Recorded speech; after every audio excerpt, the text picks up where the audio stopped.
eu queria, logo de início, fazer uma breve introdução, 5 minutinhos, tá bom? 5 a 10 minutinhos, sobre a questão da ciência, da inovação no Brasil. Quero começar com uma questão emblemática e muito recente. Há pouquíssimos anos atrás, as pessoas diziam que o pré-sal seria uma aventura, ia dar certo, caro demais. Agora o pré-sal é responsável por mais de 50% do petróleo produzido no Brasil. Não foi sorte, não foi mágica, foi ciência. Ciência que envolveu laboratórios espalhados pelo Brasil inteiro, colaborando com a Petrobras, né, e que levaram a essa grande produção de petróleo de melhor qualidade, até o petróleo do pré-sal. Temos muitos outros exemplos. A segurança alimentar é outro exemplo da ciência brasileira. A produtividade da agricultura é um grande exemplo da ciência brasileira. A produtividade da soja foi aumentada, multiplicada por pelo menos 4 vezes. Em alguns estados, algumas regiões do país, chega até 8 vezes o aumento de produtividade. Ciência brasileira. Embraer, ciência brasileira. Separação de isótopos de urânio, lá no Centro Tecnológico da Marinha, ciência brasileira. Empresas com base tecnológica, com protagonismo internacional, temos várias aqui no Brasil, ciência brasileira. Então, a ciência brasileira já deu demonstrações que servem à sociedade brasileira. Na área de saúde, essas demonstrações são evidentes, né? Tivemos a epidemia recente da Zika, onde a ciência brasileira brilhou intensamente, né? Não só através de publicações importantes das melhores revistas internacionais, mas também mostrando à sociedade que esses cientistas estão aí para enfrentar os problemas que afetam a sociedade brasileira. Então, em várias áreas, a ciência brasileira demonstrou, né, que consegue atender às exigências, às necessidades da sociedade brasileira. Temos vários desafios pela frente. De fato, esses projetos, esses programas apontam para esses desafios. O Brasil tem grande desafio em novas tecnologias. É um lugar ideal para desenvolver uma biotecnologia baseada na biodiversidade brasileira. Nós temos 20% da biodiversidade mundial, né? Uma biotecnologia baseada nessa biodiversidade vai ajudar a fazer medicamentos para a população, vai ajudar a democratizar tratamentos de saúde que custam caríssimo hoje em dia, que nós podemos baratear com ciência brasileira. Temos a questão das energias alternativas, que também depende da ciência para serem realizadas. A inteligência artificial, que vai mudar o panorama mundial. O Brasil não pode ficar atrás disso. Temos, no entanto, problemas. De 2011 a 2017, o Brasil desceu 22 casas no Índice Global de Inovação, de 47º lugar a 69º lugar. Então, temos um problema na área de inovação. Basta ver que, se nós olharmos o percentual de pesquisa e desenvolvimento no Brasil, o percentual do governo é entre 50% e 60%. O percentual das empresas é o resto. Na Coreia do Sul, o percentual de investimento de empresas é 3/4 do investimento total. Então, na área de inovação, nós temos uma questão que precisa ser enfrentada, e esse documento menciona pontos importantes para enfrentar esse problema. Criar-se um ambiente de inovação no Brasil que está faltando, né? Isso não tem jeito, tem que ter liderança do governo. Em outros países tem sido assim, né? Quando houve uma verdadeira reviravolta nos Estados Unidos, na época em que o Sputnik foi lançado pela Rússia, pela União Soviética, né, foi um discurso do Kennedy que mudou a situação. Ele disse: em menos de uma década vamos botar um homem na Lua, e colocar em 9 anos. Mudaram o ensino básico, mudaram a educação básica, mudaram o perfil industrial e colocaram um homem na Lua. Então, nós estamos precisando no Brasil dessa ação de governo, uma ação firme, liderando no sentido de colocar a sociedade brasileira nos trilhos da educação de qualidade para todos, né? Na ciência e tecnologia, da inovação tecnológica, da inovação social. Então, tudo isso é muito importante. Claro que as empresas devem participar, mas a liderança tem que vir do governo.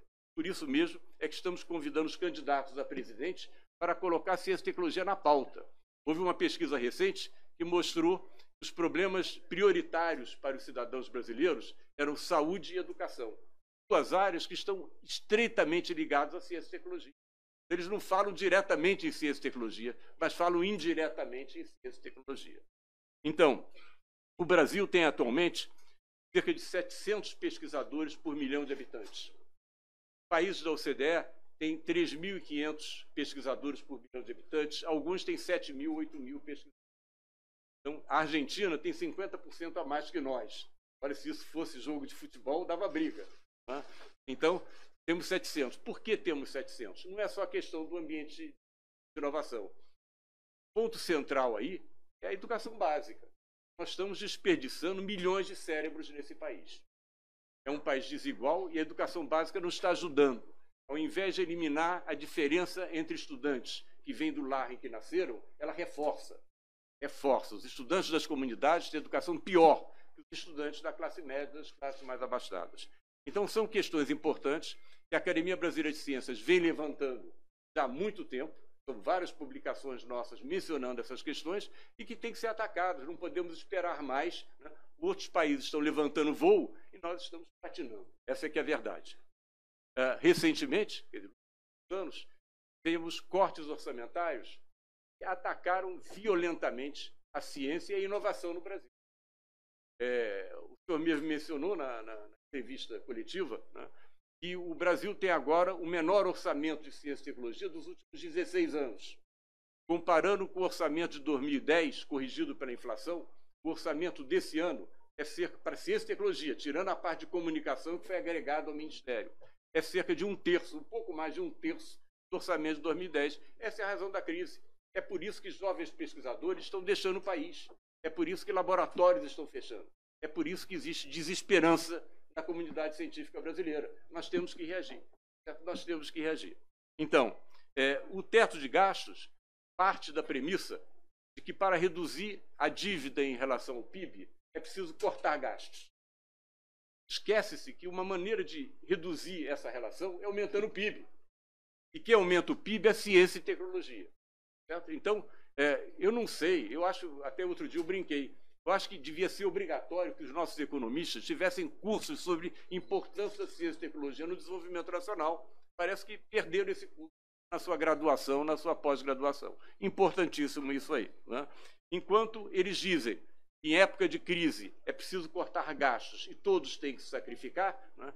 A China, em época de crise, aumenta seu investimento em pesquisa e desenvolvimento. Em particular, aumentou em 2012 o investimento em pesquisa básica em 26% em relação ao ano anterior, atingindo 2,05% e pretende atingir em 2020 2,5% de pesquisa e desenvolvimento. A Coreia do Sul já passa dos 4%, quer chegar a 5% do PIB.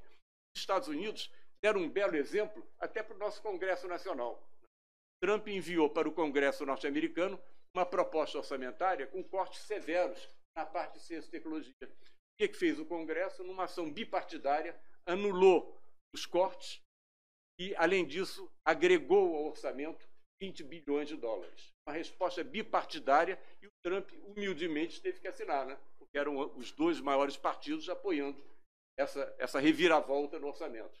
Então, essa questão é fundamental para a ciência brasileira. A Academia Brasileira de Ciência, a SBPC, tem lutado muito em relação a isso. As sociedades científicas, em geral, estão juntas nisso. Nós temos uma frente aí com o Conselho de Secretarias Estaduais de Ciência e Tecnologia, com a Andifes, com o Conselho de Fundações de Amparo à Pesquisa, com o Conselho de Secretarias Municipais de Ciência e Tecnologia, uma frente em defesa da ciência e tecnologia. E fazemos isso, candidato, terminando, porque acreditamos que no mundo contemporâneo o poder do conhecimento é muito maior que o poder das armas. Muito obrigado por sua presença.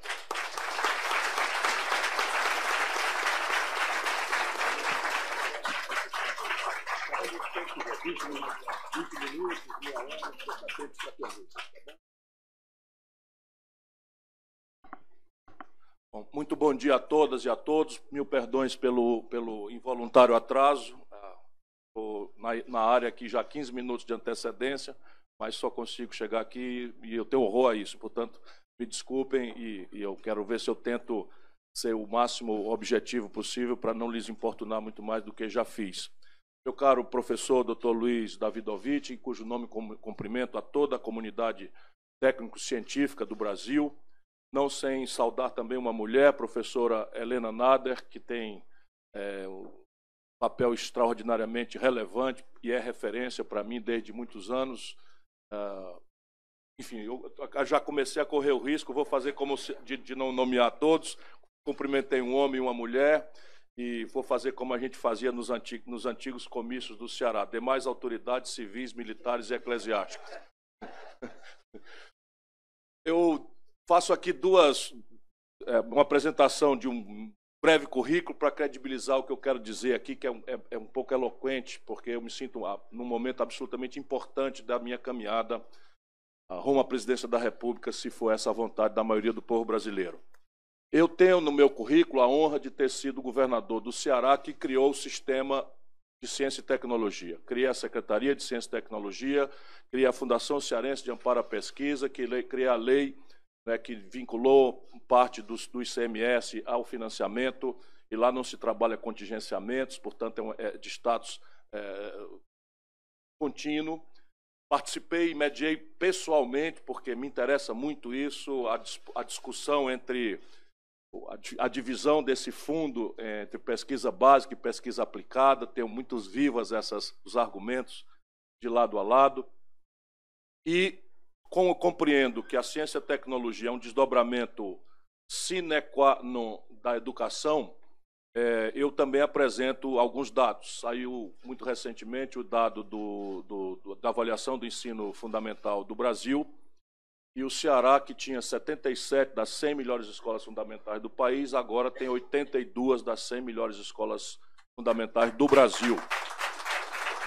É muito lisonjeiro, em homenagem aos professores, à comunidade que trabalha nisso, aos pais de alunos, aos estudantes, que são, afinal de contas, aqueles que têm sido avaliados e têm nos dado esse orgulho.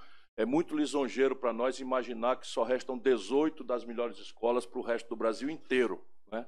E o melhor IDEB do país é onde nós começamos esse trabalho, é a minha cidade, Sobral, que é onde se desenhou ali, onde se observou o eclipse. Por uma fatalidade, nublou na mesma latitude na África, mas nós temos um orgulho muito grande disso, temos monumentos, temos uma série de memórias disso. Então, isto dito, que é a autorreferência de candidato precisando de voto, vamos conversar um pouco sobre a questão programática.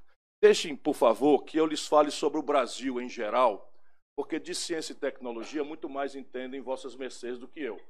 Não que eu deixarei de refletir isso especificamente, mas eu tenho pedido aos auditórios que a gente procure compreender de forma holista a grave e complexa questão brasileira, sem o que as nossas agendas ou identitárias por um lado, ou fragmentárias, ainda que nobilíssimas por outro, não terão guarita, não terão desdobramento, não terão praticabilidade. Eu quero também, ainda saudando as autoridades civis, militares e eclesiásticas, cumprimentar o jovem Pedro Fernandes, que é o nosso candidato a governador do PDT, foi secretário de Ciência e Tecnologia do Rio de Janeiro, e é uma alternativa que nós estamos querendo oferecer ao povo do Rio de Janeiro diante de tudo que tem acontecido. Pois bem, eu dizia que o Brasil precisa conhecer de forma complexa o quadro nacional. Eu posso falar em pé? Eu acho que esse microfone é um caso. Está com ele de professor. É ali?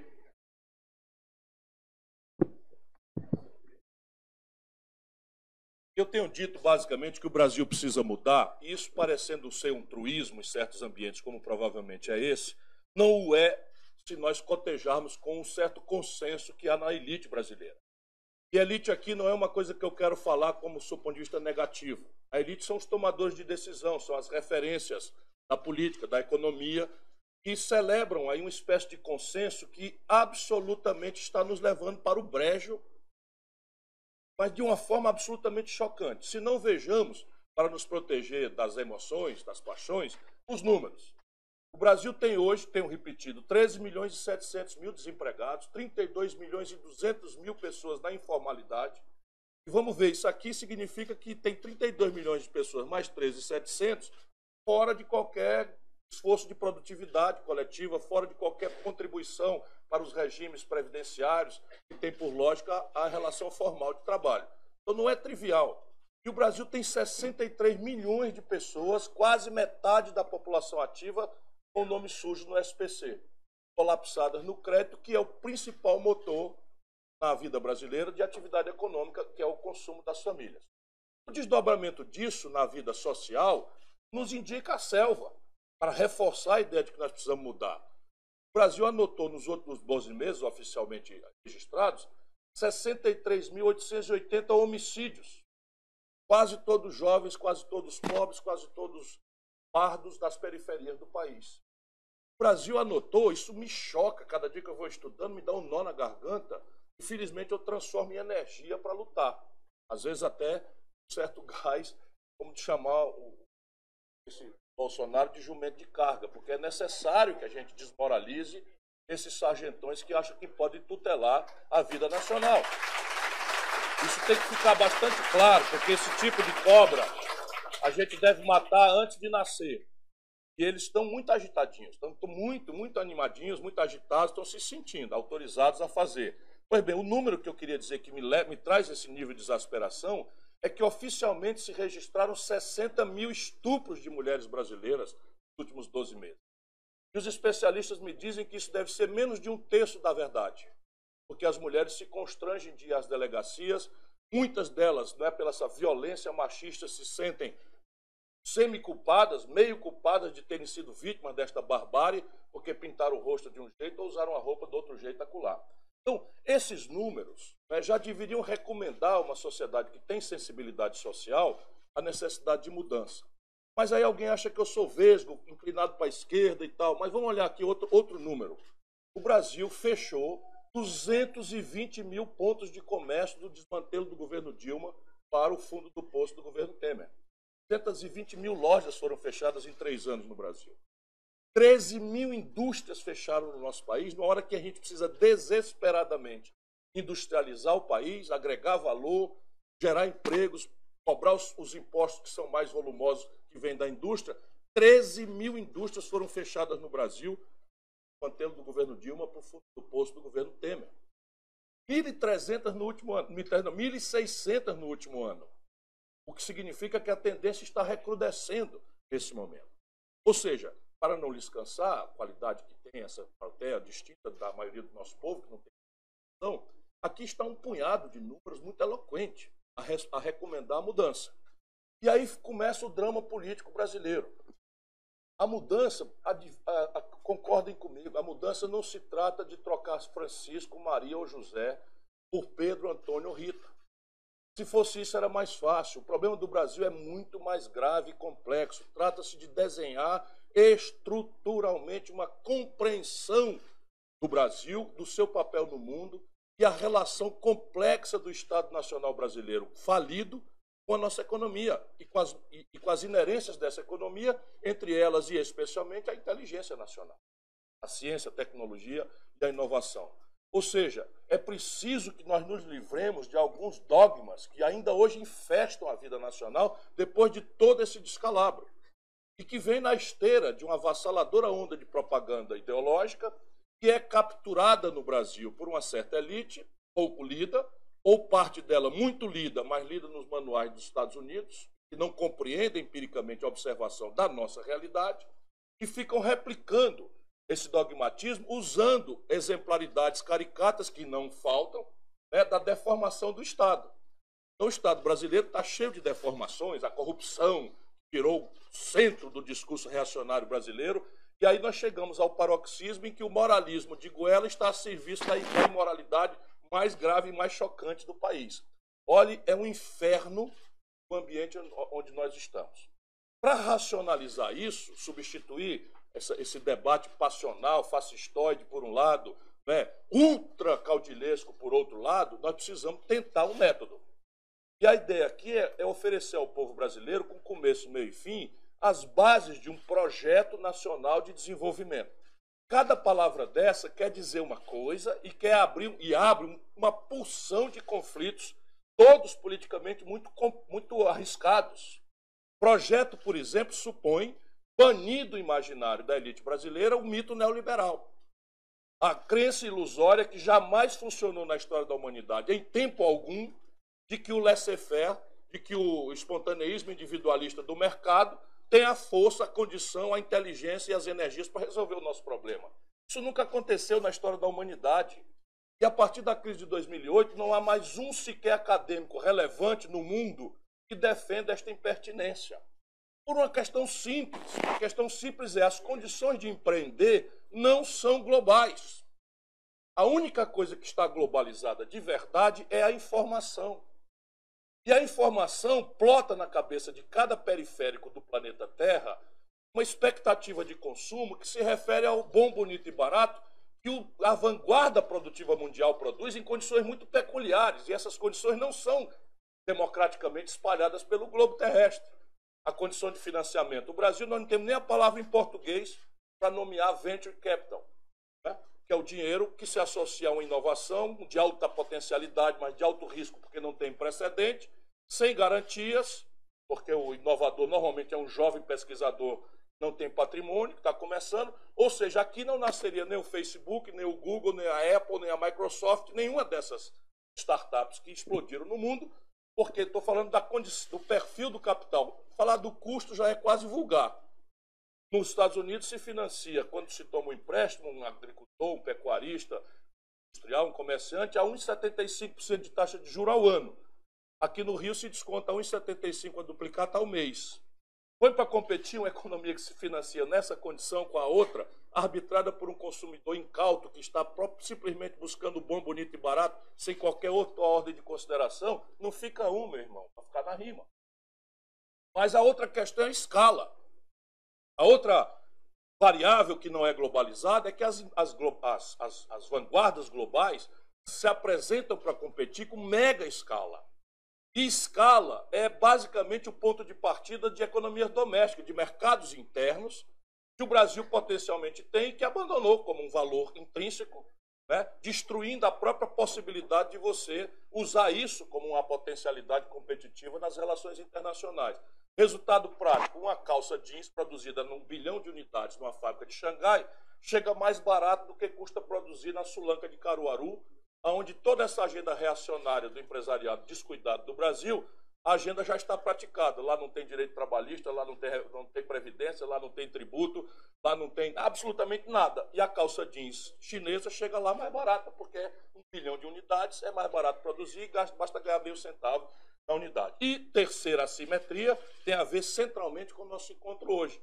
Esse produto ou serviço que as vanguardas oferecem se apresenta para competir up-to-date ao último estágio de domínio tecnológico. Incautamente, nós não somos obrigados, nós não somos induzidos a refletir na nossa decisão de consumo, mas nós queremos o último estágio. É o smartphone de última geração, com tantos megapixels na câmera, é o meio de diagnóstico médico de ponta, é a química fina de ponta, é o bem de capital de ponta, é a informática embarcada de ponta, e nós descuidadamente fomos achando que podíamos competir como se o domínio técnico-científico fosse uma coisa democraticamente distribuída pelo mundo. Não é. Pelo contrário, já está virando gueto dentro das nações desenvolvidas. Você comparar a qualidade do trabalho de um trabalhador do Vale do Silício, na Califórnia, com um mexicano que serve a comida dele no restaurante, na Califórnia, do outro lado da rua, já está produzindo novas tensões no mundo, dentro dos países de vanguarda, dentro dos países ricos, o que não dizer dos países inteiramente periféricos, como é o caso de um país como o Brasil. Não se pode dar o luxo de simplesmente engatar o trem do vanguardismo produtivo, porque nosso povo tem 208 milhões e 500 mil pessoas para consumir esse standard, né, de alta excelência tecnológica, que nós crescentemente desaprendemos de produzir. E o resultado prático é que bastou o Brasil crescer um tantinho de nada, que apresenta um buraco monstruoso na nossa conta com o estrangeiro, e nós ciclicamente alimentamos o nosso povo com a ilusão de que nós vamos pagar celular, microeletrônica, telecomunicações, informática com soja bruta, milho bruto, minério de ferro bruto e petróleo bruto. Essa conta não fecha. Quando vai muito bem, pelos ciclos de commodities, o Lula vira popularíssimo. Por quê? Porque estavam vendendo $190 uma tonelada de minério de ferro, estavam vendendo a $110 um barril de petróleo, e o mesmo partido, a mesma turma, eu junto inclusive, sempre criticando e preocupado com a falta de visão estratégica, assistimos o oposto. Quando a Dilma cai, que era $190 a tonelada de minério de ferro, estava em 38. O que era $110 o barril de petróleo com o Lula virou 30 com ela. E ao invés da gente fazer a pedagogia disso, resolvemos ir para a marketagem e cooptar o 5º nível do baronato neoliberal, trazendo o Levi para resolver a equação estratégica do Brasil. Isto é, em rapidíssimas pinceladas, o drama brasileiro. Isso nos traz ao tempo presente. No tempo presente, esse projeto, por nacional, pelas razões que eu fui, ele tem que ter um objetivo de fundo estratégico, e ele tem que ter a dialética da partida, ser o que será uma mitologia, será um devaneio, um sonho descolado da realidade. Eu andei estudando, nesse período que eu me retirei da política brasileira para a experiência acadêmica, eu me fazia uma pergunta: será que existe uma premissa civilizatória? Será que existe um elemento objetivo que a gente possa identificar por detrás da variância institucional, das línguas, das histórias peculiares das nações? Será que existe uma premissa que explique que civilizações se desenvolveram, por que civilizações outras não se desenvolveram ou estão desenvolvendo retardatárias? E eu tenho para mim para discutir que sim, que há uma premissa por detrás das línguas, das nacionalidades que são intransplantáveis, e parece que as nações que sustentam o desenvolvimento historicamente ou na contemporaneidade do mundo têm 3 elementos em comum. Primeiro, um alto nível de formação bruta de capital doméstico, ou seja, o capital que sustenta desenvolvimento e êxito civilizatório é aquele que se encontra em casa, que já colide com a premissa dessa ortodoxia que está aí. Nós deveríamos ser um bom moço internacional, arrochar, cortar, destruir, provocar excedente, porque seremos salvos, né, da nossa incapacidade de gerar nossa própria energia motriz de desenvolvimento pelo capital dos outros. Formação lamentável e doída. Nunca aconteceu na história do planeta Terra esta agenda Alckmin, que fala todo dia, Meirelles, Amoedo, essa turma que acredita piamente nessa mitologia, porque nunca estudaram e tem uma certa propensão ao colonialismo cultural, né? Então, basicamente, não há esse precedente. O que sustenta desenvolvimento é o nível de formação bruta de capital. Isso é uma digressão que não cabe tanto aqui, mas vale dizer, confrontando a percepção neoliberal, que o nível de formação bruta, ou seja, a construção da poupança de uma nação, não é consequência fatalista do acaso. É consequência de arranjos institucionais que a política faz ou deixa de fazer. Faz bem feito ou faz mal feito. No caso brasileiro, é flagrante que está fazendo mal feito pelo sistema tributário regressivo, que cobra mais de mais pobre, cobra menos de mais rico, que tributa consumo em vez de tributar retenção especulativa de renda e transação de gerações sem tributação, sem pagamento, que não cobra tributos de dividendos empresariais, que escorcham as empresas. Então, um país de empresa quebrada e empresário rico. Isso é nepotista, o capitalismo nepotista brasileiro. Segundo, jamais prosperou qualquer sociedade, volto a dizer, pouco importa o desenho institucional e, mais ainda, pouco importa a retórica. Por detrás do êxito civilizatório, nós vamos encontrar invariavelmente uma coordenação estratégica entre governo, empreendedor privado e pensamento técnico. Isso pode ser ao modo chinês, planos penais, planos decenais, planos meio século, com objetivos estratégicos, pouco importa as oscilações de mercado. A China está crescendo um Brasil siderúrgico por ano, não é porque tem demanda de aço. A China está crescendo porque estabeleceu para si que em 30 anos será dominadora do mercado de aços planos do planeta Terra. Informação: o Brasil exporta quase todo o minério de ferro que a China usa e a China já perfura 25% do mercado de aços planos do Brasil. Minério passei, agrega valor. Sabe o que a China está fazendo agora? Viu que 20% das usinas de açúcar e álcool do Brasil fecharam, esse descalabro que aconteceu há anos, e a China está oferecendo comprar cana in natura no Brasil. Está oferecendo comprar cana in natura com preço artificialmente fora do mercado para simplesmente processar biocombustível. O Brasil já é importador líquido de etanol, meus compatriotas. Nosso país, este ano, já é importador líquido de etanol. Veja para onde estão levando a nossa terra, né? Esses canalhas, perdoem, estão nos governando pela usurpação de poder que fizeram e ante a certa catatonia do pensamento esquerdista, progressista, que paralisou-se na defesa, né, dos traumas que têm acontecido, que não são reais, com o principal líder popular do país, que é o Lula. Portanto, a coordenação estratégica aqui pode ser ao modo americano, como o professor Luiz já nos lembrou aqui. Os americanos faz uma retórica liberal, mas quando você vai olhar a pesquisa básica, toda a extensão do domínio tecnológico vem a pretexto de encomendas governamentais de defesa, corrida aeroespacial, de saúde. Agora o exército americano está nos últimos passos de desenvolver a vacina para dengue. A nossa Fiocruz aqui fez as cepas, daqui a pouco nós vamos importar a vacina dos Estados Unidos e pagar royalties pela réplica delas aqui. Como se sabe, os americanos não têm dengue epidêmica lá. É mais constrangedor ainda um país como o nosso. E, por fim, o elemento, de novo, que explica o êxito civilizatório é investimento em gente. Não há como se pensar em desenvolvimento com 21% de vaga para garotos de 18 a 25 anos na universidade. Isso é absoluta bobagem. Não há como se pensar em ciência e tecnologia, em desenvolvimento sustentável e êxito civilizatório com evasão de 60% nas 3 séries do ensino médio. Isso não há chance nenhuma. Não há como um país ter produtividade com 700 mil casos de malária na Amazônia. Não há como se ter produtividade com 600 mil casos de dengue, com a volta do sarampo, com a volta da poliomielite, com a volta da recrudescência da mortalidade infantil. Não dá para pensar em desenvolvimento com escolarização média de 9 anos. Isso se explica, por exemplo, os ingleses têm as primeiras universidades ao século XIII. Ou pode ser o experimento coreano. Fez uma revolução, não tem 40 anos no seu aparato educacional, enfatizando a matemática, fazendo a jornada diária na escola ser integral e estabelecendo a premissa da matemática para as engenharias e as inovações. Isso não quer dizer que o Brasil precisa imitar necessariamente a pressa com que os coreanos focaram na matemática e nas engenharias.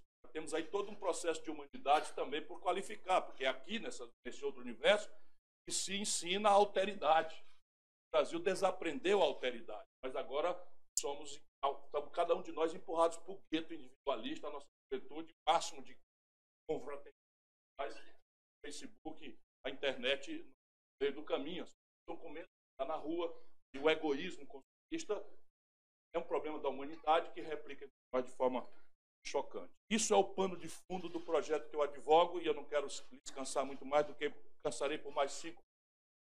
A partida, dialeticamente, não é tão gravemente difícil de alcançar quanto se parece. Tecnicamente, e é preciso estabelecer isso, tecnicamente o Brasil tem saída. Tem saída compreensível com relativa facilidade. A gente pode usar aqui 2 tipos de olhares, nesse momento de desânimo, de pessimismo, de descrença que a conjuntura nos impõe. É esmagador o desânimo, o desânimo que acontece nas maiorias populares. Quem está saindo do desânimo está indo para uma revolta sem causa que explica essa exploração proto-fascista que nós estamos assistindo. É preciso ocupar esse sentimento aí com a ideia, porque revolta sem causa só dá em ódio. Nós vamos dar causa a essa revolta, dar razões para a crença para as pessoas saírem do desânimo dialeticamente. Então, o exemplo do Brasil. Entre 1950 e 1980, este país, com o mesmo céu, o mesmo chão, o mesmo povo, todas as contradições disso, é citado nos compêndios de economia global como um milagre econômico. O Brasil saiu do zero e virou a 15ª economia industrial do planeta Terra em 30 anos. A China agora nos tomou esse recorde, mas era nosso por décadas. Tanto o problema aqui, se não mudou o céu, o chão e nem o povo, o problema aqui é que mudou a conjuntura política. E a política está ao alcance da mão de uma democracia. Se a gente mostrar o povo como o elefante, poderia saber da força que tem. Se o elefante do circo soubesse da força que tem, não faria tão docilmente a patinha levantar ao mero estalar de dedo do domador. Bastava ele ter a consciência. Nós precisamos ensinar a força do elefante ao nosso povo. O exemplo brasileiro. Ou o exemplo contemporâneo. Como é que a China, como é que a Coreia do Sul estão hoje se desenvolvendo? Ora, a China, em 80, tinha um produto industrial que era 1/10 do brasileiro. Desculpa um pouquinho, olha aqui. Em 1980, 80 é ontem, a China tinha um produto industrial que era 1/10 da produção industrial do Brasil. Hoje a China tem 16 vezes a produção industrial do Brasil. Diante das mesmas oportunidades, riscos e constrangimentos da questão internacional, sem as vantagens comparativas que nós temos. Em matéria de solo, de terra agricultável, de minério, de petróleo, de tudo, enquanto eles importam quase tudo. Eles precisam do Brasil para comer. E nós estamos aqui batendo cabeça. Portanto, eu creio nisso. Mas a transição começa, e eu termino, com a compreensão de 4 motores que estão em... Primeiro, o consumo das famílias, já mencionei.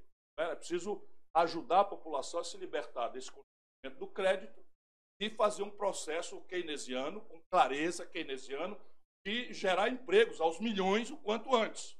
Aqui quem tem essa força ainda não é o que importa, mas a força aqui é saneamento básico, é moradia popular, porque é construção civil, ela emprega muita gente com problema de qualificação mais sofisticado, menos sofisticado, não importa nenhum insumo do estrangeiro.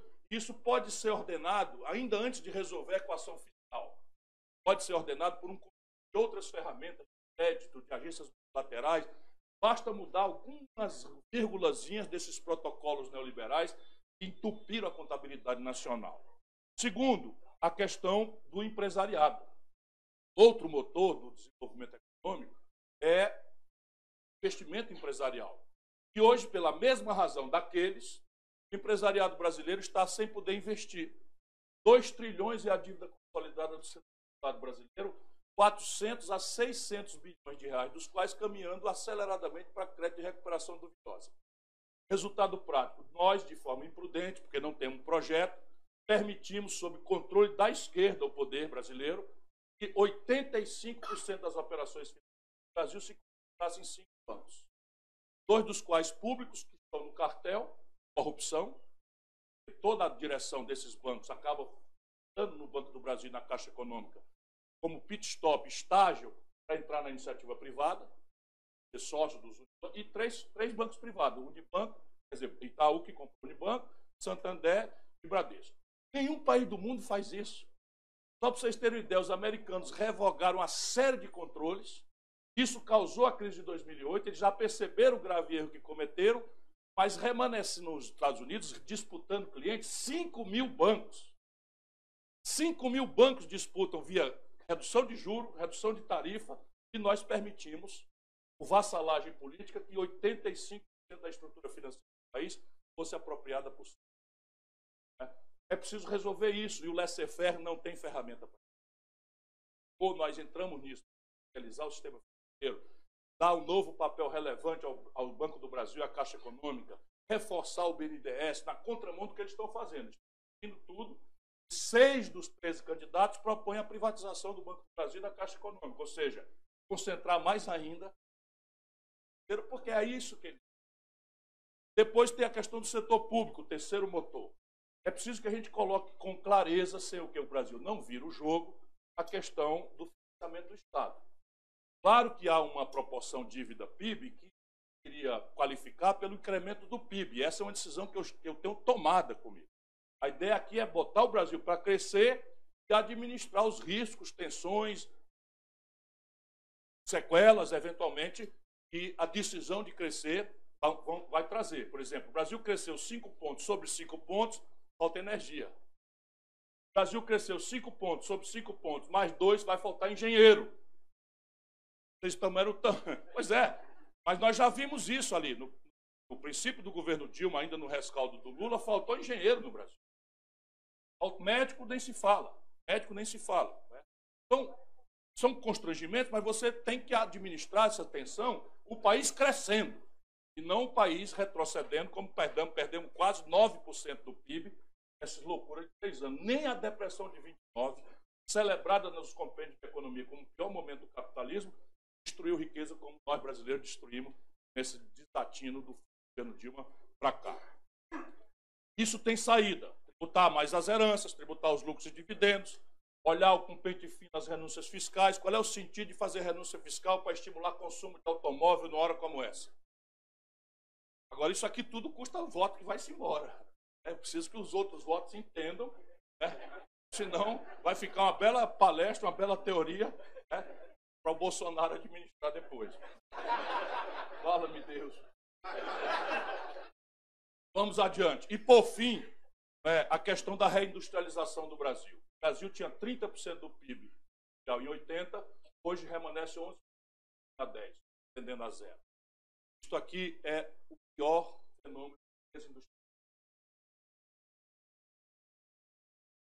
um intelectual coreano que eu conheço, está escrevendo uma tese sobre a hecatombe desindustrialização. O Brasil está se permitindo testemunhar de forma absolutamente apática. E aqui nós temos que ir não pela ideia dos campeões nacionais, que só tem corrupção, clientelismo. Nós temos que ir pelos grandes vetores que permitem ao Brasil entrar numa cadeia global. Sem desmerecer nada, são evidências que saltam do nosso balanço de pagamentos. Petróleo, gás, bioenergia, isso é uma evidência. Depois, o complexo industrial da saúde, é uma outra evidência. 17 bilhões de dólares é o que o governo federal brasileiro gasta esse ano, trazendo do estrangeiro coisas que têm 80% de patente vencida. E você, com o Institutozinho de Engenharia Reversa, lá na Universidade de Montes Claros, incuba uma empresa com computadores, você faz uma revolução. Né? É evidente que tem outras sofisticações maiores quando chegar em meios de diagnóstico, mas nada que a inteligência brasileira, desafiada, empoderada e apoiada, não seja capaz de resolver. Cansa disso. Inclusive, quero colocar em debate a lei de propriedade intelectual, porque o Brasil hoje está pagando royalties por inteligência vencida, realizada de forma corrupta, estamos pagando royalties por patente vencida. É preciso, né? Põe em debate todas as coisas e eu estou muito ligado nisso aí tudo. Complexo industrial do agronegócio, todos os fertilizantes, meus compatriotas, todos os defensivos agrícolas, 80% do valor embarcado de implemento agrícola dos Estados do Estado. Não faz nenhum sentido. Nós temos aí uma estrutura com a inteligência, uma nova linha para o mundo de defensivos biológicos, de defensivos orgânicos, que tem. Eu conheço bem a Embrapa e muitas experiências, e eu sei que o Brasil desafiado, a Fiocruz, por exemplo, está fazendo uma nova geração de fármacos lá no Ceará, nós levamos é uma nova linha de fármacos de base biológica, que é uma coisa absolutamente extraordinária. O Brasil está pronto para fazer isso e o dinheiro vem na conversa. Nós já estamos gastando essa associação aqui, uma convergência estratégica. E, por fim, o complexo industrial da defesa. No mundo inteiro, como isto é uma despesa que há de ser executada pela iminência, nós não estamos numa epidemia, nem temos na iminência de guerra, mas é preciso ter forças armadas com a capacidade dissuasória para afirmar um projeto nacional, senão não há. Você não tem um modelo de defesa, não há como ter projeto nacional, assim como projeto nacional sem uma política exterior que projete os valores confortáveis a esse projeto nacional, que tem a ver com uma relação de preferências industriais, transferências tecnológicas sensíveis ou regimes de financiamento rebeldes às interdições de Bretton Woods, acabando de liquidar nossos irmãos argentinos de novo. Então, o Brasil tem aí, na questão da defesa, 20 bilhões de reais de gasto por ano. Chegaram a ganhar os chineses uma concorrência para entregar os uniformes do Exército Brasileiro há 3 anos atrás. Isso foi anulado, mas veja o vexame. Por questão de escala e financiamento, os chineses ganharam a concorrência para fornecer os uniformes do Exército Brasileiro. Agora vejam foguete, né? O GPS que guia os caças e as naus brasileiros, o GPS americano. É brincadeira. Vocês estão, vamos lá, vamos para a guerra, vamos proteger o petróleo. Então, o camarada dá uma desreguladinha de 1 grau no GPS, o cara sai de Niterói para Manaus e chega em Angola. E o mundo inteiro já está se esforçando para usar esse aparato da compra governamental a pretexto de defesa, e nós brasileiros, ainda que sem projeto, via Força Aérea, encomendamos o KC-390 e desenvolvemos e saiu uma joia. E fizemos um acordo absolutamente original na história do capitalismo mundial. Os suecos nos passaram o pacote completo, propulsão, microeletrônica, o pacote completo com diversos usos civis potenciais extraordinários do projeto do Gripen. O que é que os canários estão fazendo? Estão entregando a Embraer para a Boeing, para destruir, para fechar. Isso é concretude, isso é o que está em debate. Perdão, porque me apaixonei pelo auditório, mas ciência e tecnologia é hoje o outro nome de independência. É nesse plano que eu compreendo a questão da tecnologia. Tudo mais que se falar de soberania, de mandar no seu próprio nariz, de criar o seu próprio destino, de ser uma nação independente, o outro nome disso, modernamente, é ciência e tecnologia. Se você tem, você é uma nação independente. Se você não tem, você é um protetorado alheio. E é com essa centralidade que eu quero tratar o assunto. Eu pretendo descontingenciar de forma obrigatória, deixando inclusive para os meus sucessores o imperativo legal que o Fundo Nacional de Ciência e Tecnologia não possa ser contingenciado. Eu pretendo presidir pessoalmente o Conselho Nacional de Ciência e Tecnologia, porque essa é uma praia que eu gosto, que eu quero dar absoluta sensível prioridade. Eu quero elevar, e vou buscar isso via uma série de ferramentas, Estado e empresas, via estímulos e coerções democráticas, né, que as empresas acudam, de maneira a nós chegarmos a um objetivo modesto, mas audacioso, de 2% do PIB de investimento em ciência e tecnologia pelos próximos anos. E eu vou agora perder uns votinhos, depois das palmas, eu vou estressar a comunidade técnico-científica para me explicar e superar a contradição de sermos o 13º país do mundo em publicação de papers de ciência e sermos o 70º país do mundo em produção de inovação. Isto não é mais razoável, é preciso que a gente, de forma iluminista, respeitando toda a autonomia dos cientistas, etc., etc., mas nós somos um país muito pobre que precisa dar utilidade prática para a vida do nosso povo para anteontem. Muito obrigado por sua atenção.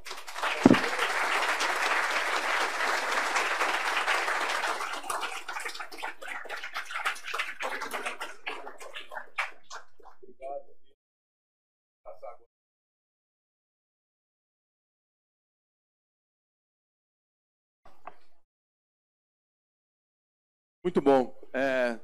Duas brilhantes falas. E eu fiquei muito feliz de terminar com a discrepância entre ciência e inovação. E esse é o nosso maior incômodo. Eu fiz parte da comissão que escreveu esse documento e o senhor vai ver que o 3º capítulo dele é só sobre essa discrepância. A gente vive num país que é um grande produtor de commodities, não pode continuar sendo, e o efeito pêndulo das commodities tende a aumentar de amplitude e não vai ter volta. E toda a economia dependendo de commodities vai viver numa montanha-russa e a gente não pode passar por esse sofrimento mais vezes. A maneira da gente reverter esse processo é a gente ter uma capacidade de aplicar conhecimento em inovação. Isso a gente não está conseguindo. Por que não está conseguindo? A primeira explicação genérica é que o ambiente de inovação é altamente desarticulado, burocrático e ineficiente. Mas isso é muito geral. O fato é que nós temos uma capacidade científica, nós temos um cavalo de corrida preso, mas a nossa capacidade científica é no sentido de produzir pecinhas de conhecimento de um quebra-cabeça que não monta. Porque para montar esse quebra-cabeça, a gente precisa de inteligência no governo, de um sistema empresarial que funcione de uma maneira diferente do que funciona. O markup na cadeia de manufatura é no começo. Como tem 5 bancos, tem também provavelmente 5 empresas que produzem aço, matéria-prima, e esse é o maior preço. E cada vez que você agrega valor, você diminui o markup. E no final, o teu produto compete com o chinês. Então, instrumento musical, uma chapa de latão, custa mais caro do que um saxofone feito na China, hoje. Então, como é que se consegue isso? Protegendo a indústria do aço ou aportando mais conhecimento na indústria e abrindo o mercado para a indústria do aço? Então, o que a gente precisa entender é como, ao invés de fazer pecinhas do quebra-cabeça, é começar a montar o quebra-cabeça. E para montar o quebra-cabeça, a gente precisa da inteligência no governo, a gente precisa do projeto Homem na Lua do Brasil, que é a energia renovável, colocando essa comunidade pronta para acelerar em projetos muito mais articulados com missão objetiva. Uma outra grandeza que a gente precisa valorizar, e esse é um ponto, né, parece que o problema de inovação no Brasil, ele parte do princípio de descoordenação e despriorização da aplicação do conhecimento. Então é tudo descoordenado e não há prioridade para isso. Então, a gente tem instituições que foram criadas duramente, e nós somos também apartidários, uma delas é a Embrapa, que o presidente está aqui, que pega os recursos de necessidades de empresas e põe instituições de pesquisa para planejar o seu futuro de forma a produzir impacto num setor. E para isso ela recebe 1/3 de todos os seus custos e o resto ela tem que conseguir empresa. Esse sistema disparou. Hoje ele perdeu a prioridade. Em 6 meses a Embrapa vai fechar. Tem um documento sobre o que é a Embrapa aqui.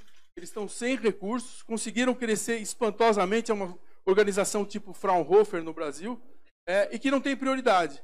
Não tem visão do que é prioritado. Então, a nossa emenda número 9, ela coloca 95, ela coloca com teto de gastos e fala assim, vamos ver onde dá para cortar e fazer menos barulho.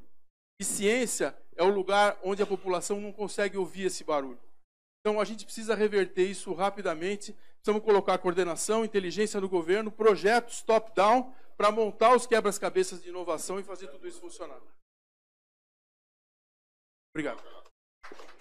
Senhores, a pergunta tem que ser mais rápida. É mais uma... Pergunta rapidinho, senão... Em primeiro lugar, eu queria lhe agradecer, governador, a sua presença aqui, muito importante. Eu li no seu site todo o seu projeto, eu conheço a parte de ciência, da bioeconomia, mas o que eu queria trazer rapidamente é que o Brasil é um país, tem 3 poderes que tem que dialogar. E como é que o senhor vai conseguir várias das coisas que o senhor colocou, extremamente relevantes, vão depender do diálogo com o Congresso Nacional. Como que isso poderá ser feito? É claro que não podemos prever quem vai ser o novo Congresso, mas indo à tradição extremamente conservadora. Essa é uma das questões que o Brasil precisa centralizar no debate. Uma é o rumo, a ideia. O outro é como operar na realidade brasileira esse rumo. E uma coisa tem muito a ver com a outra. O presidencialismo à brasileira traz orgânico a ele uma lógica de impasse. Nós não temos que nos assustar com isso. Pelo contrário, nós precisamos entender que isso é orgânico para tratar isso como uma variável da realidade irremovível. Qual é a lógica intrínseca de impasse? É que o órgão que tem o monopólio do desenho institucional, o Congresso, não tem nenhuma responsabilidade com a sustentabilidade desse molde. Enquanto isso, o órgão que é encarregado com a saúde da economia e a regularidade dos serviços não tem centralidade no molde institucional. Isso é uma coisa simples de entender e temos que colocar na nossa imagem, na nossa cabeça, para não parecer que é a habilidade ou inabilidade de alguém que está ali e tal. Isto posto, eu tenho me dado a trabalhar com a minha experiência. Eu fui deputado estadual de oposição, deputado estadual líder de governo, deputado federal mais votado do Brasil, prefeito, lidei com vereador, governador, lidei com deputado estadual, ministro, 2 vezes lidei com Congresso. E não me assusta isso. Eu compreendo que é um desafio, mas não me assusta e vou dizer por quê. Eu acho que nós temos 3 atenuantes e um fusível. Eu vou falar isso na Globo, a menina entendeu fuzil? Não, fusível. Fuzil é o outro. Então, primeiro atenuante para a lógica de impasse. Propor antes. Dar ao processo eleitoral um conteúdo plebiscitário sobre ideias. Por isso que o caudilismo faz muito mal. O Haddad é uma excelente pessoa. Dou um testemunho para todos aqui. É uma figura queridíssima minha. Meu amigo, eu estou ficando problema porque meus adversários é quase tudo colega e tal. Você tem que dar pancada com todo jeito e tal, né? E o Haddad é essa figura. Mas o Haddad ser, o atributo do Haddad presidente, indicado do Lula, isso vai dar merda, não tem a menor dúvida se acontecer. Porque se der certo, não dá certo, compreende? Pode dar certo eleitoralmente, mas não dá certo porque tem que propor, tem que botar a cara para bater, falar que vai aumentar imposto, descartelizar o banco. E eles vêm para cima e falam de você, falam o seu pavio curto, que você é destemperado, que não sei o que e tal. Ou se você é ladrão, então queima. Escapa você a ideia. Isso diminui dramaticamente a lógica de impasse. Segundo, do general Dutra até hoje, todos os presidentes brasileiros se elegeram com minoria no Congresso. Todos. E todos tiveram poderes quase imperiais nos 6 primeiros meses a um ano. Portanto, o tempo da reforma são os 6 primeiros meses. E qual é a lógica? O Congresso se constitui num laço com o povo. Essa conjuntura aí é péssima para a gente dar exemplo, mas o Congresso não é essa aberração toda que este aí parece, não. O que tem um problema de relacionamento. Ele se elege com o povo e essa relação ela vai se dissolvendo com os meses. E ele vai sendo preso, o povo volta para casa, 3 meses depois não lembra nem o nome do deputado em quem votou, e o Congresso do Brasil, como todos os outros, é cercado de lobbies, grupos de pressão, de interesses práticos, tal, quase sempre dissociados com o interesse popular. Portanto, é preciso aproveitar esse tempo em que o laço da energia, do calor da política, da constituição mesmo do mandato. Então, 6 meses é o tempo da reforma. E é 6 meses mesmo. Em vez de ser o primeiro dia, é 6 meses. Chamar, mediar, discutir, respeitar o conservadorismo. Mas o medo da mudança é uma coisa inerente ao ser humano. E vamos lá, e traz a mediação das universidades, que estão muito distanciadas de propósito. O poder político mediocrizou-se e afastou a universidade. Que no mundo inteiro a convergência da universidade é instantânea. Instantânea, vem ali. Como é que faz? E tem 1 milhão de pesquisadores trabalhando cálculo atuarial da Previdência, modelos previdenciários de tripilares. O mundo inteiro está cheio disso e o Brasil afastou a universidade. Terceiro, o Pacto Federativo rasgado. É uma tragédia, mas tem um lado bom. Por quê? Porque quem tem experiência como eu sabe que o centro de gravidade da política não é Brasília. O centro de gravidade da política é a federação, os governadores e prefeitos que constituem os deputados. Portanto, se você quer fazer uma negociação de atacado, converge um novo pacto federativo. O Rio de Janeiro quebrado, não tem saída para o Rio fora de um pacto federativo novo. Não tem energia no Rio capaz de resolver o problema do Rio. Rio Grande do Sul, não tem saída o Rio Grande do Sul. Já estudei. Minas Gerais, não tem saída Minas Gerais se não tiver uma interação com o novo desenho do pacto federativo. E aí tem que se colocar com o objetivo de restaurar as energias da federação. E concentrar o sacrifício na União, que tem mais margem, que não tem limite para endividamento, que não tem uma série de ferramentas que a ortodoxia não quer deixar acontecer.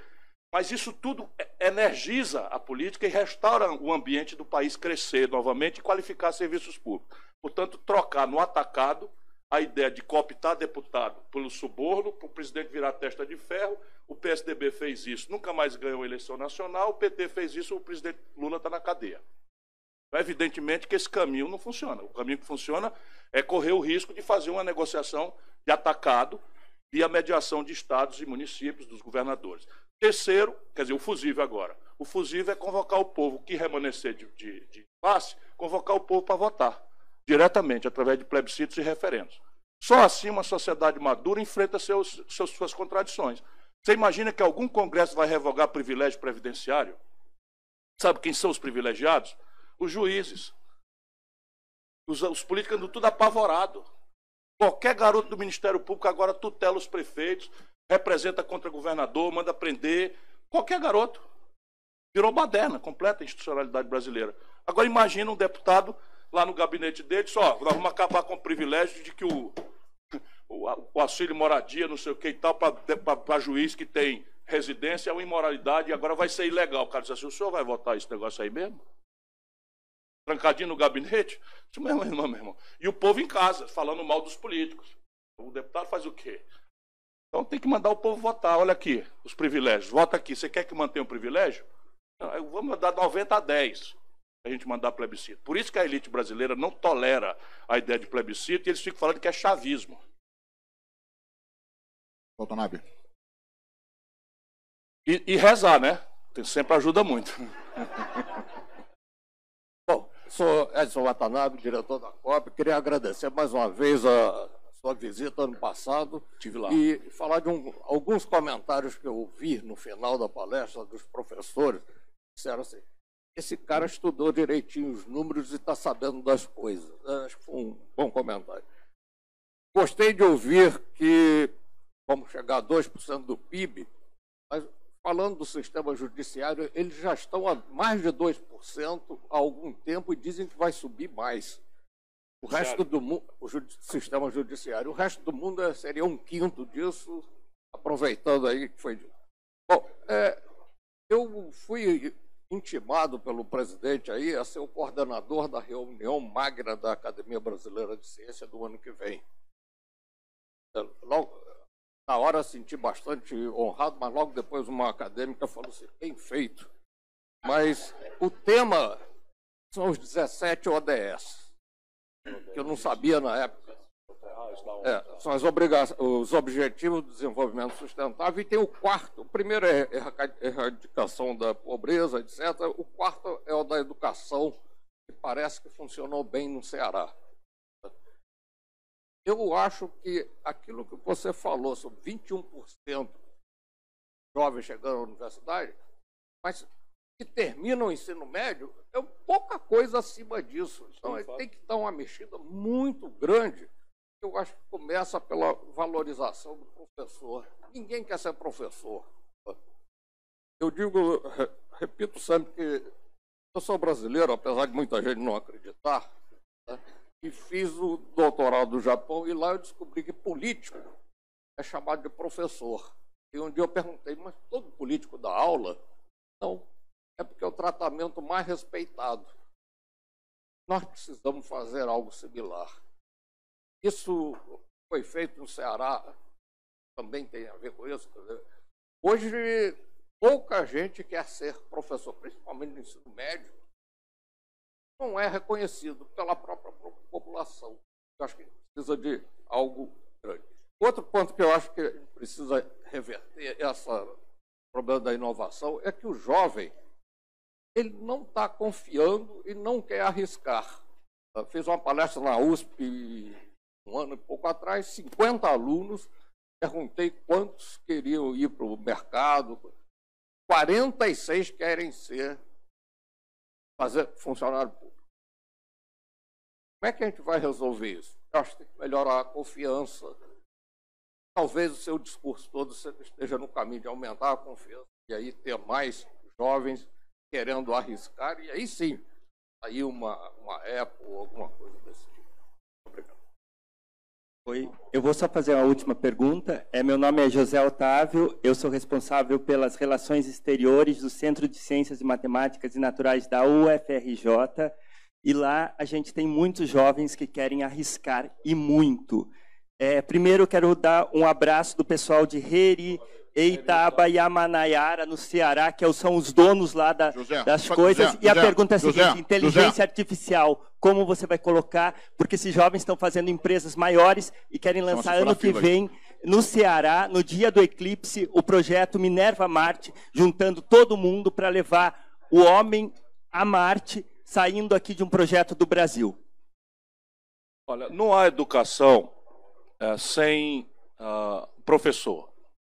E o professor significa basicamente um retreinamento profundo e o devido prêmio pelo entusiasmo de trabalhar. Isso é uma obviedade, é um truísmo. Nós lá no Ceará, nós começamos tentando resolver isso, que é a parte óbvia. Prédio qualificado, professor melhor remunerado. Eu, quando governador, tinha um objetivo anunciado de superar no Estado o salário da iniciativa privada, que no Ceará bate um bolão também na educação. 40% das vagas do ITA, esse ano, foram conquistadas por cearenses. Um deles de escola pública, os outros 39 de escola privada, mas já vai começar a vida da escola pública. Mas o resultado pedagógico, cumprida esta etapa, não foi tão brilhante. Foi aí que nós, pela tentativa-erro, descobrimos que tínhamos que fazer outras coisas. E foi tentativa-erro porque não havia manualização. E a ideia básica que nós percebemos tem duas naturezas. Primeiro, o paradigma pedagógico. A educação que se oferece ao jovem brasileiro, isso, quanto mais velhinho ele vai ficando, passou dos 12, 14 anos, vira uma tortura ir para a escola. Ele tem que tomar banho, pentear o cabelo, calçar um sapato, tudo isso é muito ruim. Né? Pegar o ônibus, nessa idade é um horror. E chega lá o professor se esforçando na lousa com giz, dizendo: Pedro Álvares Cabral descobriu o Brasil dia 22 de abril de 1500, por acaso.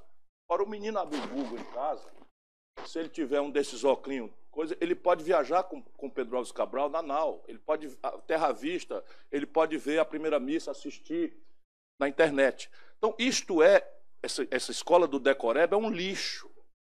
Nós precisamos jogar na lata do lixo.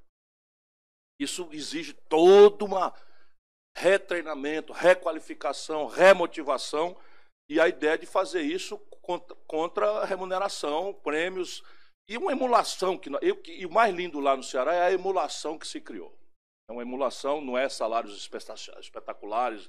Enfim, nós pagamos o piso e um pouquinho mais em alguns lugares, e nós reforçamos o dinheiro dos municípios com a mudança na lei do ICMS, que eu pretendo fazer, com uma condicionante da renovação do Fundeb, que agora vai caducar.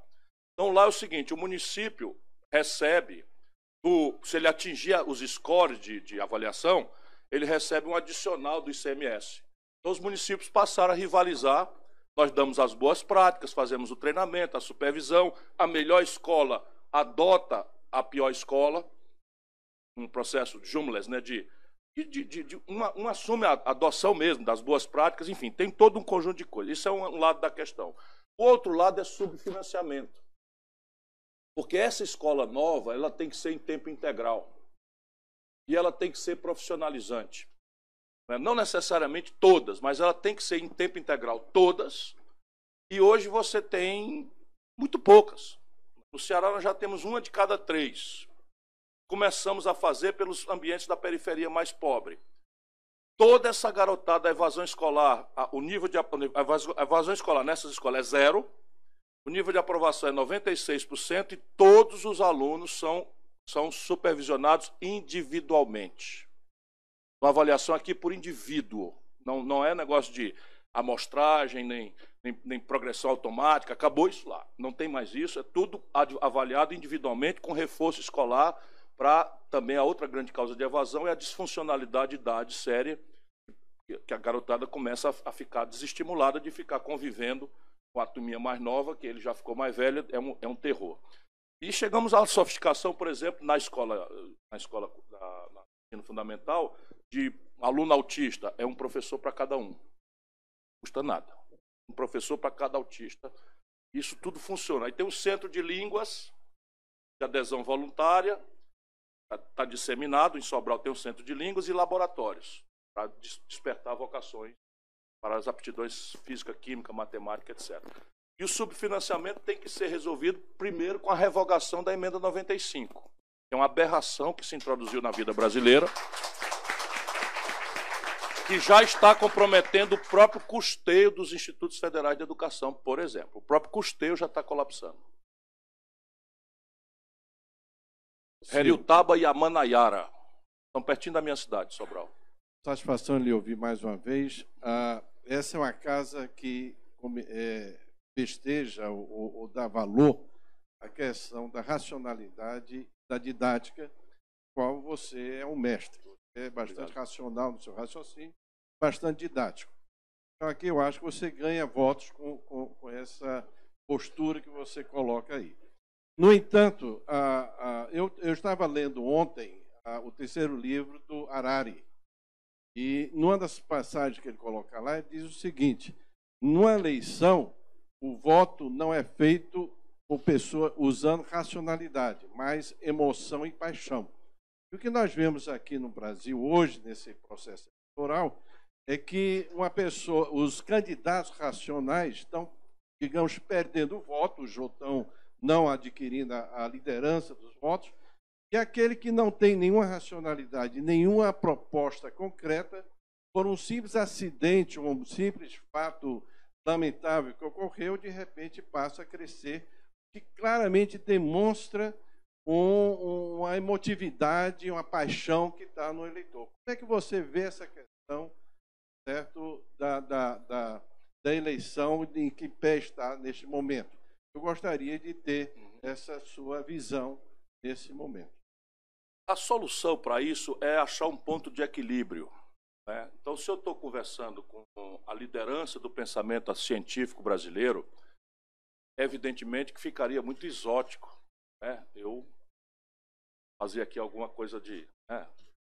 Eu já sou meio avesso a isso. Né? Tem um horror a esse populismo latino-americano que eu acho que nos faz um mal tremendo. Mas a relação com o povo, eu sou um velho ganhador de eleições.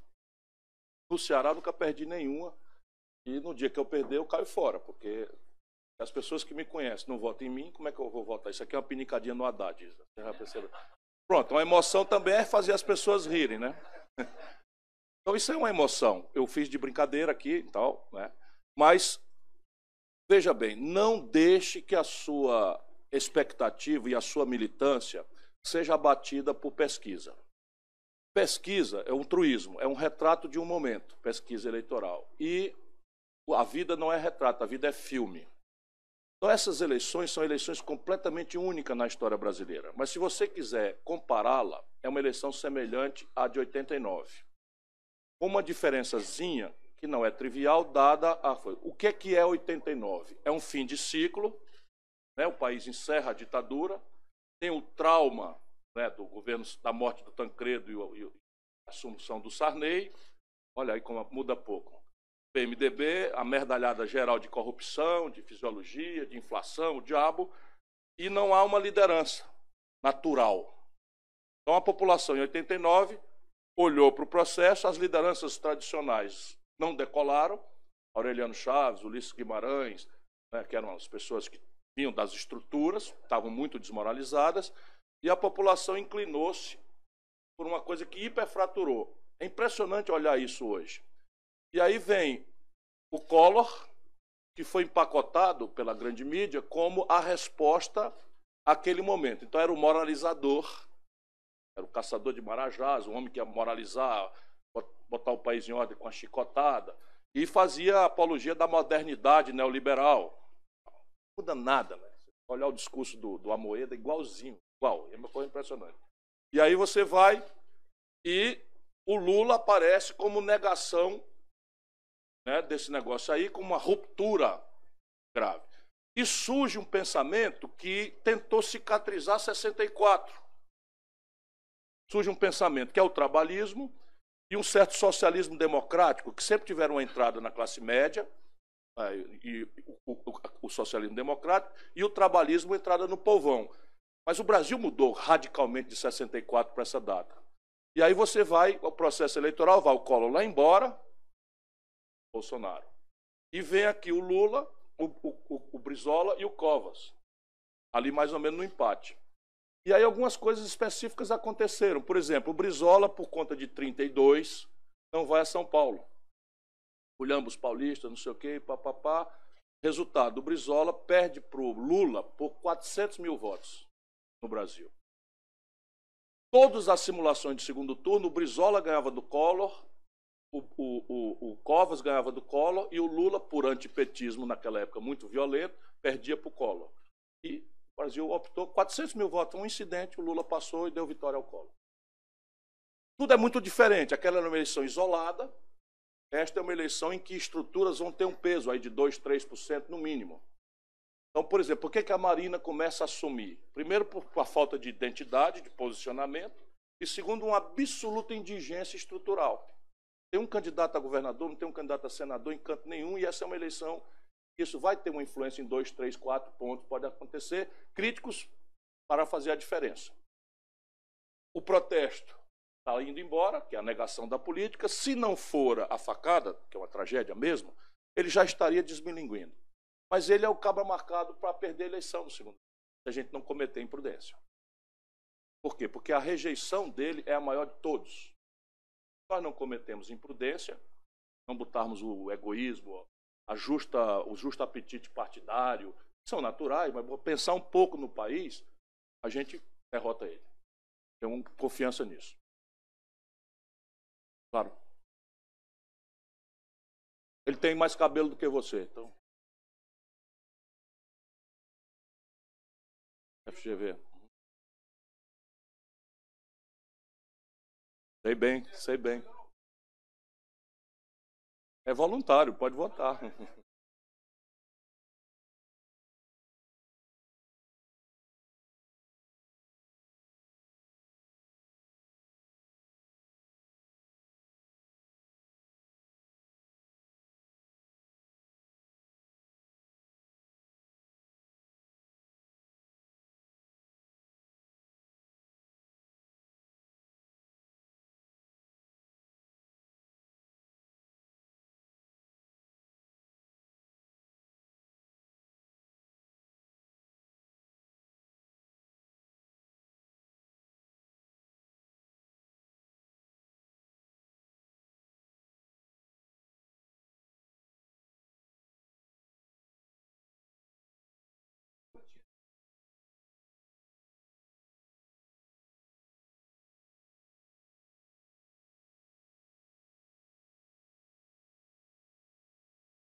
Não, deixa eu concordar consigo. O problema da gente estar confinado para falar sobre a questão complexa e eu ainda abusei da sua paciência, acaba sendo telegráfico onde não se pode ser telegráfico. Eu sou profissional do direito. Então, não seria eu a negar a importância da ciência em si mesma, das humanidades. Mencionei aqui que é aí que se constrói a alteridade. E mediei, como eu disse lá na origem, mediei o conflito. A minha questão, entretanto, é pragmática sob o ponto de vista dos furos por onde se esvai a poupança nacional brasileira. Então, o Brasil já passa de 15 bilhões de dólares o custo de patente, o custo de royalties. E nós precisamos, por causa disso, tapar esse furo o quanto antes. Não quer dizer, em nenhuma hipótese, antagonizar a patente com ciência, em absoluto. Em absoluto. Eu sei que não existe pobre de nível médio, ainda que ele não tenha uma profissão técnica, treinada, etc. Basta que eles tenham uma escolarização qualificada, em nível médio, ele se evade da pobreza e da miséria. Portanto, não há esse antagonismo na minha cabeça. Apenas eu quero resolver o problema. E a brincadeira, assim, é porque é uma fórmula da gente fazer as coisas com bom humor. Eu me preocupo, agora eu vou fazer racionalmente. O Lula indicou o Haddad candidato a prefeito de São Paulo, e o Haddad postulou a reeleição e perdeu no primeiro turno para um farsante como o João Dória, e tirou 16% dos votos, perdeu em todas as urnas de São Paulo. Pronto, falei sério. Continuo sério. Vocês estão rindo, eu continuo sério. Vamos fazer essa brincadeira com o Brasil? Vamos. Não tem problema nenhum. Ele, por exemplo, se for para o segundo turno, eu voto nele. Simples assim. Como votei nos últimos 16 anos, engolindo tudo que eu não precisava engolir. E agora, passado tudo, está lá, ele foi para o Ceará, eu, que sou de lá, não aceito o apoio do Eunício Oliveira. Denuncio o Eunício Oliveira porque é golpista. Está lá. E ele vai e desce no Ceará e abraça o Eunício Oliveira. Eu estou sem palanque em Alagoas porque eu não aceito a aliança que o meu partido fez com o Renan Calheiros, filho. Eu ainda podia até relativizar, eu não aceito. O Haddad vai lá e abraça o Renan Calheiros, pois eu nessa eleição provavelmente não irei a Alagoas porque eu não vou me deixar fotografar com o Renan Calheiros. Porque essa intransigência faz parte da minha linha de conduta no Brasil. Simples assim. Agora eu falei sério pra cacete.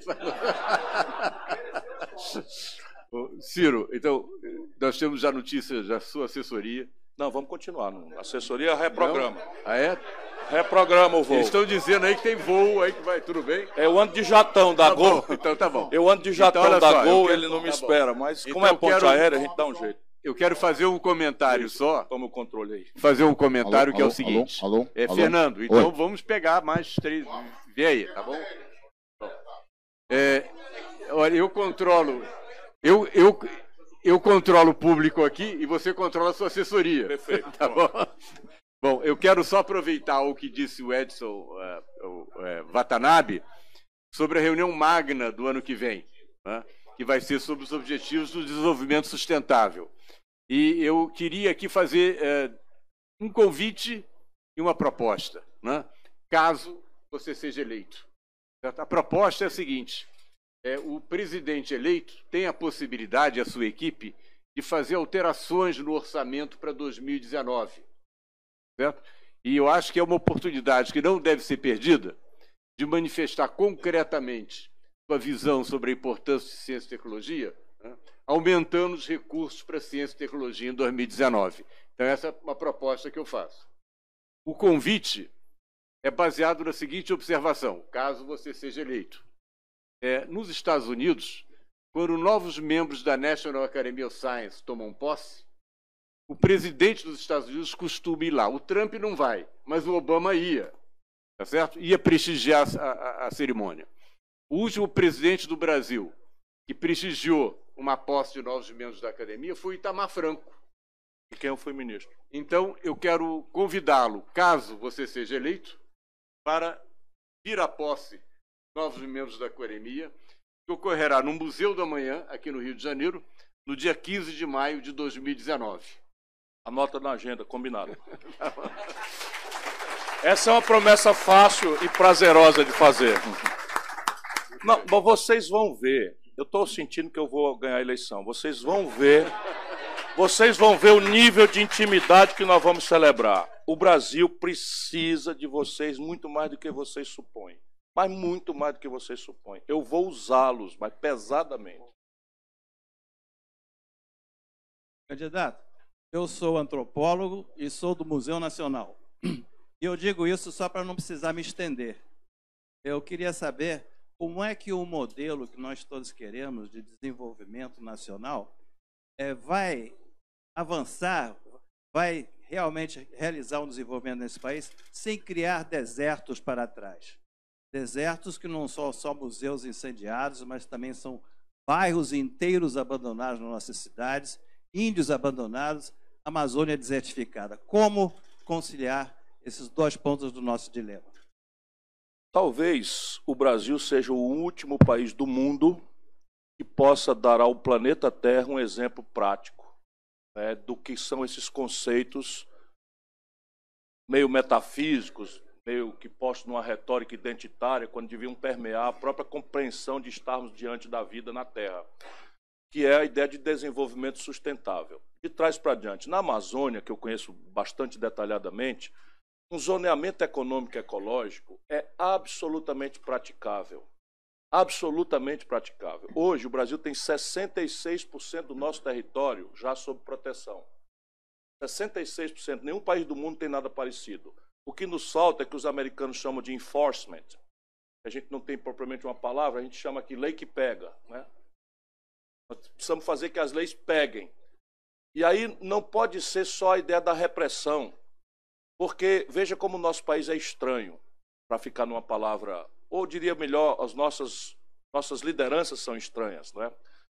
O Brasil, na década de 70, 80 e ainda comecinho da década de 90, atraía migrantes do Nordeste, do Sul, para a Amazônia, e a condição sine qua de titular a terra imposta pelo INCRA era desmatar a metade. Veja o que eu estou dizendo. Era condição legal para o cidadão receber a titulação da terra, saindo do ambiente dele, do interior do Ceará, do interior da Paraíba, da metade sul do Rio Grande do Sul, que decaiu economicamente de forma violenta. Esses são os grandes fluxos migratórios. Foram para a Amazônia e a condição era, se você desmatar a metade, nós vamos lá, testamos e você pega o título de terra. E essa gente agora está criminalizada por aquilo que deram a ela como condição sine qua. E nós não treinamos essas pessoas, elas só sabem fazer uma coisa, que é a memória que eles trouxeram da metade sul e do Nordeste, é criação extensiva de gado. Criação extensiva de gado. E aí não tem introdução de novas atividades econômicas. Por exemplo, descobriu-se na Transamazônica, ali na altura de Altamira, que o cacau, que devastou-se no recôncavo baiano pela vassoura de bruxa, dá lá uma produtividade quase 2 vezes o cacau da Bahia. Descobriu-se. E aí começou-se a produzir cacau.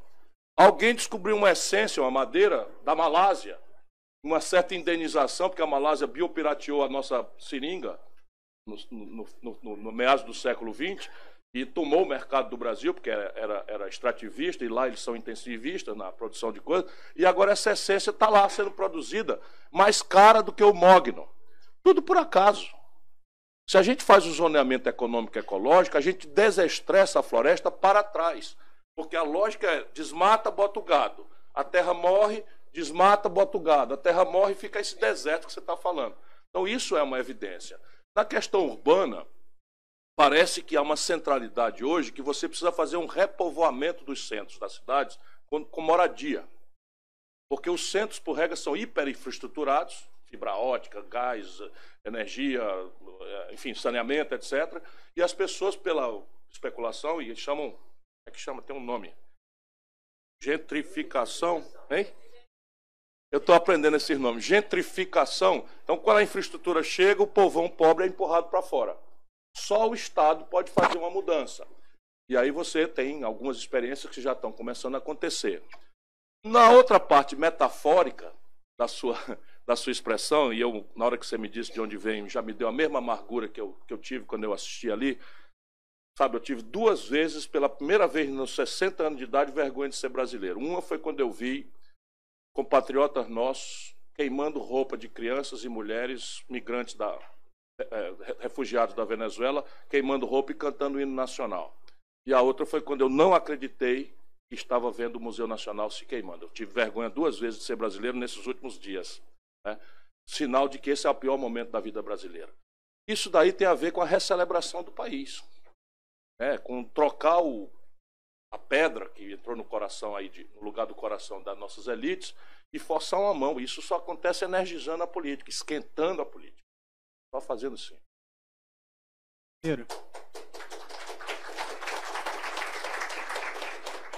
Bom dia, Ciro. Meu nome é Pedro, sou mestrando do CBPF, Centro Brasileiro de Pesquisas Físicas. Vou ser bem objetivo aqui, tá? Primeira pergunta. Como a comunidade científica pode ajudar a superar o problema do desemprego? A segunda, o que você acha de programas de empreendedorismo para cientistas? Como exemplo, eu posso citar o programa Jovem Cientista do NIT Rio, Núcleo de Inovação Tecnológica, que fica lá no CBPF. Para alunos de pós-graduação e o que tem o apoio do SEBRAE-RJ, e que ensina postulantes a cientistas a empreender e desenvolver startups. E terceira, qual é o papel de órgãos como a FAPERJ, aproveitando que o Raul está aqui? Qual é o papel de órgãos como a FAPERJ terá no seu governo? Veja, eu vou dar grande centralidade à questão técnico-científica por tudo quanto eu tentei demonstrar hoje aqui, ainda que abusando da sua paciência. Mas uma das tarefas que o Brasil precisa fazer, em linha com as melhores práticas internacionais, é dar caminho para jovens inovadores empreender. E isso basicamente tem que ser feito com venture capital, que é um tipo de capital que não lhe exige garantias e nem sociedade, nem empréstimo, nem juro. É uma associação a um capital de alto risco que se remunera pelo êxito do empreendimento. Isso supõe um desenho de estruturas que o Brasil não tem. Tem uma experiênciazinha em Santa Catarina, uma experiênciazinha no Rio de Janeiro, uma experiênciazinha no Ceará, mas não tem uma experiência nacional com a centralidade devida, não é? Venture Capital é uma coisa muito arriscada, portanto exige uma institucionalidade, um colegiado em que vocês terão um papel essencial para julgar, né, a potencialidade daquilo, para não haver desperdício, nem corrupção, nem clientelismo, que infelizmente são pragas das nossas práticas tradicionais na política. A outra coisa é incubar, porque normalmente o jovem cientista ele não tem capacitação gerencial instantânea, não é? Então, acesso a mercado, compreensão da gestão, contabilidade, administração, práticas, etc., uma série de questões, isso tudo se produz na experiência internacional com incubadoras de empresa. Isso é uma coisa que também funciona bastante bem. Isso é o papel que nós temos muito pesadamente de germinar no Brasil.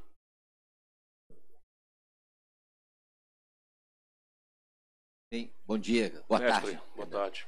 Uma questão que aqui, nesse encontro que nós estamos tendo esses 2 dias aqui na academia, sobre os projetos, grandes projetos de cooperação internacional, além da questão de recursos que o Luiz levantou muito bem, né, que inclusive já foi respondido sobre a sua perspectiva para o próximo ano, que está nos agoniando extremamente, é a questão também da burocracia. Né? Então, que critérios o senhor usaria para estressar essa máquina extremamente burocrática que atrapalha profundamente a ciência brasileira?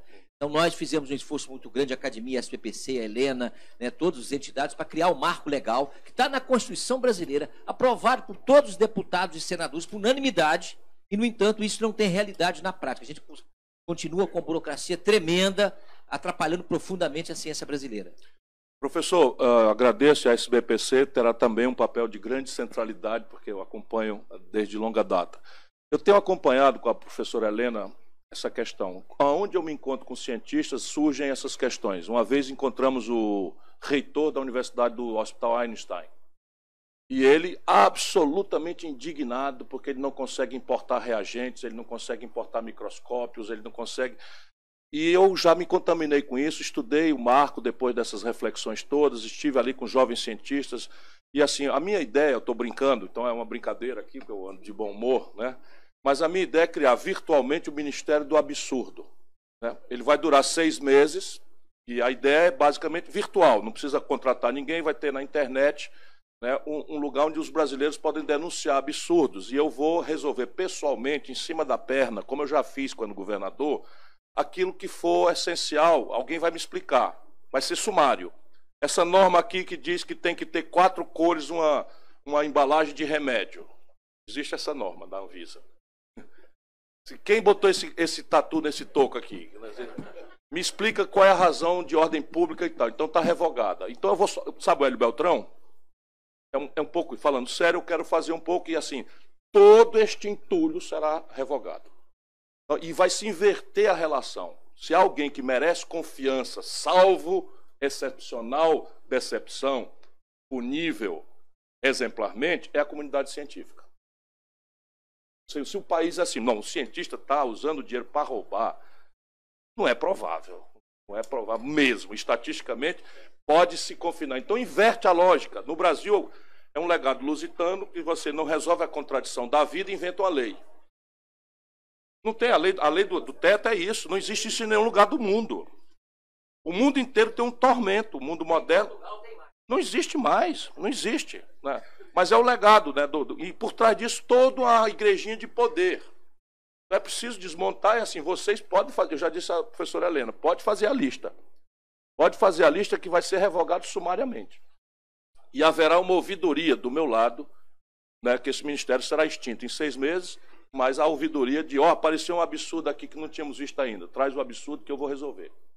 Nós estamos fazendo no Ceará. Então, pegamos o seguinte, como é que faz o licenciamento de uma empresa? Tudo tem razão de ser, lusitanamente falando, com todo respeito aos nossos irmãos. Tudo tem razão. Então é o seguinte, você pode abrir um comércio sem o alvará do bombeiro? Não pode, aconteceu aí o museu. Então você pode abrir uma empresa sem a vigilância sanitária, ver as condições de salubridade? Não pode. Mas você pode fazer diferente. Por exemplo, como é que a gente está fazendo agora lá? A ideia é que a gente tem um manual, bota as normas do bombeiro, bota as normas da vigilância sanitária, bota as normas da fazenda municipal, da fazenda estadual, da fazenda federal, bota tudo no manual e o camarada assina dizendo que leu e está de acordo. E aí solta o alvará. E ele entra em funcionamento. E a fiscalização vem depois.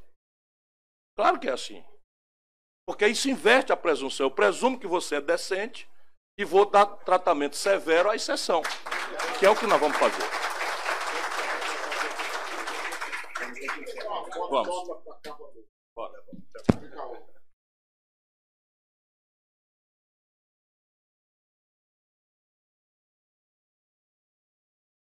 Correr lá pro Jatão. Doutor Carlos Gadelha, o senhor estava aí, eu não tinha visto. Doutor Carlos Gadelha, Fiocruz. Então, só para encerrar, eu agradeço muito a presença do Ciro aqui. Desejo-lhe boa sorte aí na campanha. Agradeço a presença de todos vocês.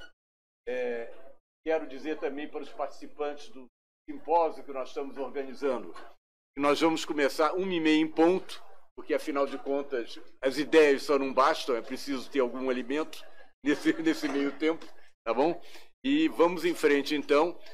Espero ter outros candidatos aqui também, vamos discutir com eles, com a intenção muito forte de colocar ciência, tecnologia e inovação na pauta dessas eleições. Então, eu agradeço a sua contribuição para colocar esse tema em pauta. Muito obrigado.